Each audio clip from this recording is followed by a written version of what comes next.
Olá, bem-vindo ao canal Falando Francamente. Francamente com K, que é mais fácil de achar. Nesse vídeo eu quero falar sobre essa revisão sistemática e meta-análise com o título, o paradoxo da proteína. Dieta carnívora e hipertrofia versus nutrição de curto prazo e hipertrofia versus longevidade. Então, basicamente aqui, o propósito da revisão que ele coloca é discutir, por exemplo, se carne é um tipo de alimento one size fits all, né? Quer dizer, aquele alimento universal, que serve para todo mundo, independentemente da genética da pessoa. Isso é uma coisa. E outra coisa, ele diz o seguinte, que se consumir carne é tudo igual, independentemente da carne. Tá? Então, ou seja, ele vem falar assim, olha, aqui na revisão a gente vai tentar, de certa forma, discutir carne, mas, comparado à ideia que é o seguinte, tentar ver se a ideia é real, aquela ideia de que, bem, independente da pessoa, se você come carne, faz bem. Quando a gente advoga, a gente vê pessoas advogando uma dieta carnívora na internet, elas dizem isso, ó, comam, muitas dizem, dieta carnívora vai fazer super bem para você e tal, isso independentemente da genética. Por outro lado, muitas vezes você pode pensar que carne é tudo igual. Será que peixe é igual carne vermelha, que é igual carne processada, etc. Então aqui ele tenta avaliar algumas coisas.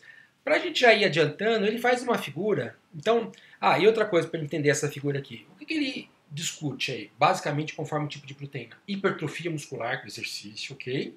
Hipertrofia muscular. Segunda coisa que ele discute, menciona, é a questão da nutrição de curto prazo, ou, se a gente quiser falar de uma maneira diferente, a carne é uma boa fonte de nutrientes, tá? Então essa seria a nutrição de curto prazo. E a terceira coisa que ele rebate, que ele fala, que ele comenta, é o que o consumo da carne faz em relação à longevidade. E aqui na figura a gente já vê alguns indicativos dos resultados, tá? Então isso aqui é uma revisão sistemática, ele avaliou vários trabalhos, ok?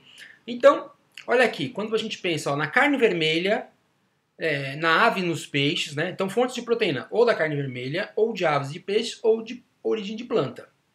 Você vê que a carne vermelha é top para hipertrofia muscular com exercício, é top para aquele fornecimento de nutrientes, aminoácidos, ingredientes como ferro, zinco, etc. Mas é ruim, pelos resultados aqui da revisão sistemática, para a longevidade, está associada com diversos problemas. Ele discute os mecanismos aqui que esses problemas poderiam estar ocorrendo. Se você vê, por exemplo, a fonte de proteínas a partir de peixes, de aves, elas não são tão altas, assim, um pouco mais baixas, em termos de hipertrofia de nutrição, qualidade nutritiva, mas são mais equilibradas, são mais baixas, mais equilibradas um com o outro, e olha aqui, em termos de longevidade, são boas. Já a grande diferença são os aminoácidos baseados fora de planta, né? Onde ele mostra, por exemplo, que a hipertrofia não é tão alta, porém a nutrição também aqui, a barra laranja de curto prazo não é tão alta, porém, em termos de longevidade, ele fala que é mais alta. E aí, você pode falar, mas o que difere de uma proteína para outra? Então, por exemplo, tem uma hora que ele menciona aqui em relação às proteínas da carne vermelha e carne processadas, que ele coloca aqui, versus, por exemplo, proteína de planta, as carnes vermelhas processadas teriam mais arginina, leucina, glicina, metionina, triptofano, glutamina, que seriam ativadores da mTOR.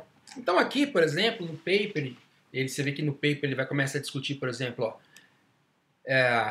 envelhecimento em mTOR. Então ele fala o seguinte, claro, a mTOR, no começo quando ele fala de hipertrofia e tal, ele mostra que a mTOR é importante para a hipertrofia, assim como a via do GF via mTOR também é importante para a hipertrofia do exercício. Porém ele começa a discutir nessa parte aqui que o mTOR, cronicamente ativado em vários animais, inclusive em seres humanos, é indicador que ela está associada com envelhecimento precoce. Ou seja, essa via ativa o tempo todo acabaria prejudicando o organismo. Então você vê que ele fala que é um dos problemas da dieta da carne, para explicar, né, dieta de carne vermelha e processada, para explicar o porquê ela não é tão boa. Então repara, o título do trabalho era lá comparar hipertrofia e nutrição de curto prazo, e depois a longevidade. Então você vê que nos quesitos de hipertrofia e nutrição de curto prazo, carne vermelha é ótima. Mas o que justificaria, por exemplo, ele começa a dizer, essas evidências que talvez não seja tão boa para longo prazo. Então ele não recomenda aqui, tá? Só para atenção, ele não está recomendando não comer carne. Ela não fala isso nessa revisão. O que ele comenta é evitar, talvez, que só tenha proteína de carne, que você precisa equilibrar com outras proteínas, tá? Mostrando evidência. Então, um dos problemas que a proteína de carne, avaliando os trabalhos, pode estar envolvida, por exemplo, com a menor longevidade, é a discussão justamente de que a mTOR ativada cronicamente, ela está envolvida com o envelhecimento. Tá? Aí ele fala, o que mais pode acontecer em relação à carne que pode explicar esse problema na longevidade? Ele fala dos produtos finais de glicação, ou seja, que aquelas reações de glicação, né, uma reação química que vai ocorrer entre glicose e proteínas, então você está fornecendo muita proteína, vai reagir com glicose, e isso vai afetar, por exemplo, no caso do sistema imune que ele mostra aqui, vai afetar, por exemplo, a sinalização, né? Todo o sistema imune funciona com sinalização, reconhecimento, tolerância, vai afetar a sinalização, então causaria imunossupressão. E ele fala, por exemplo, que esses AGEs aí, eles são produtores de inflamação, né? Então ele vai falando aqui, ó, inflamação, fala da questão da inibição do sistema imune, então afeta a imunidade inata, por exemplo. Tá? Então, aí ele fala também que as carnes podem ser fontes de hidrocarbonetos policíclicos, ele está falando aqui desses hidrocarbonetos policíclicos que tem a ver com a alta temperatura, o cozimento, aquela coisa toda, seria um outro problema.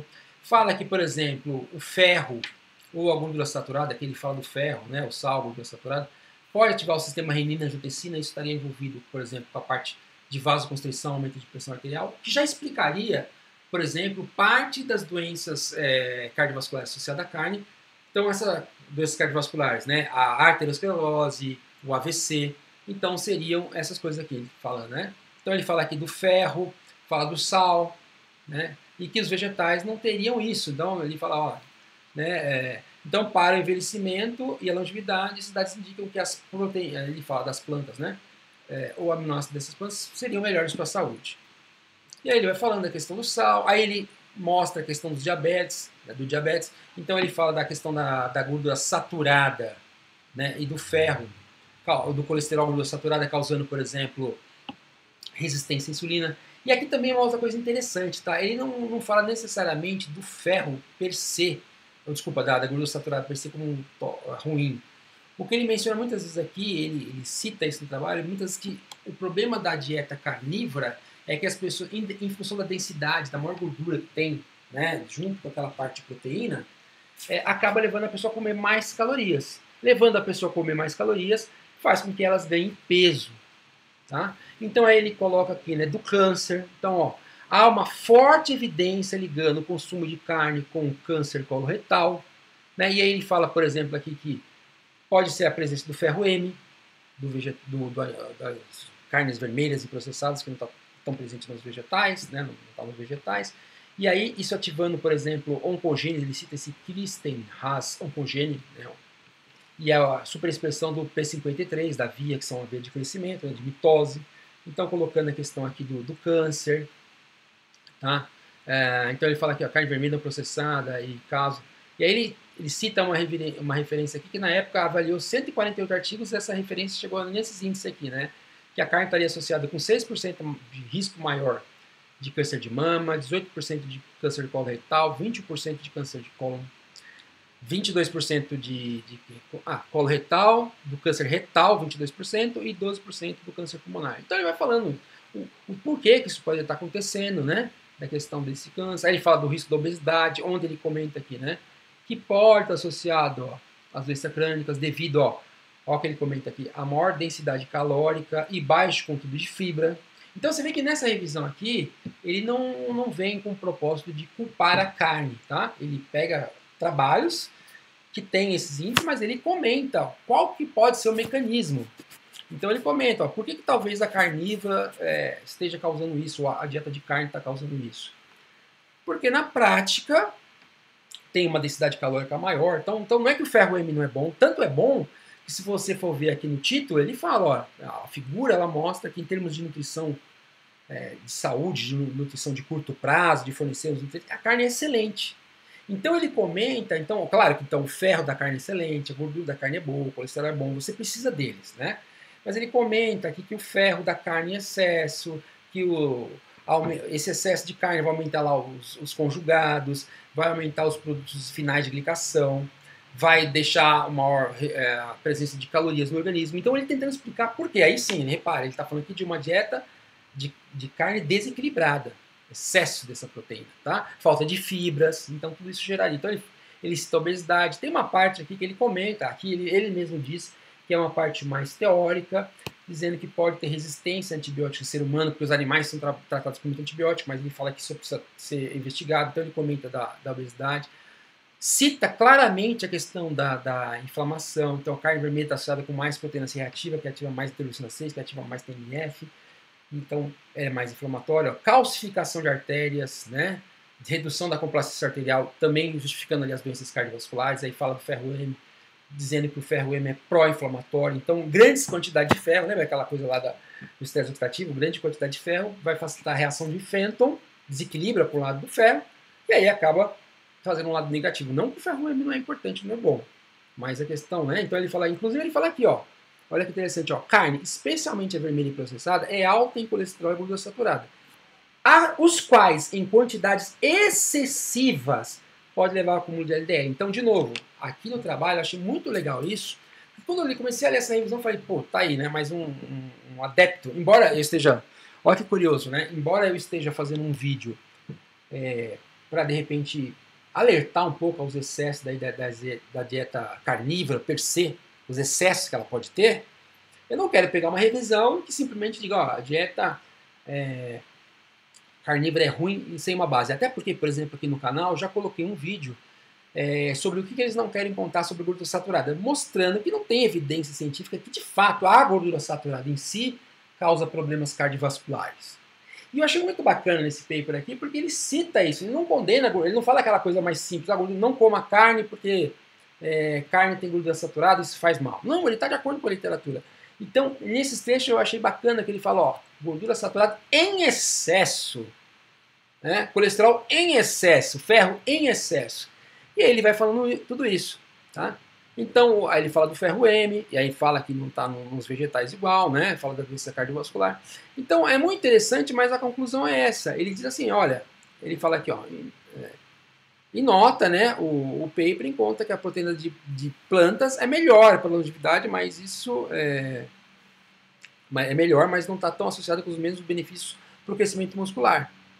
Aí ele fala, ó, recomendação é reduzir, dependendo do histórico de família, tal, ou talvez se abster de produtos animais, especialmente carne vermelha e processada, e ir mais numa direção de carne mais magras, com dieta de plantas, se o objetivo é a longevidade. Aí ele fala, olha, o estudo tem uma limitação. A limitação tem a ver com o quão bons são os múltiplos estudos que foram avaliados.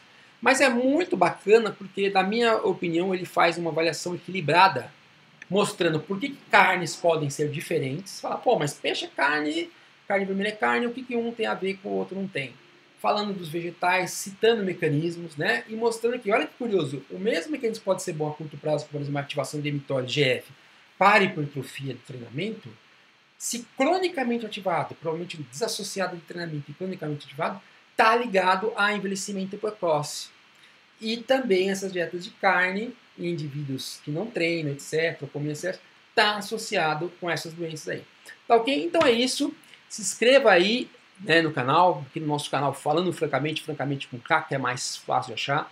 Perdoe aí pelo vídeo um pouco longo, se você me acompanhando aqui, mas é um trabalho que não dava para falar menos coisas sobre ele em menos tempo, tá? Porque ele é um trabalho muito bacana, muito importante. Então é isso, deixe seu like, deixe seus comentários aí, tá bom? O que você acha disso? E até um próximo vídeo. Tchau, tchau!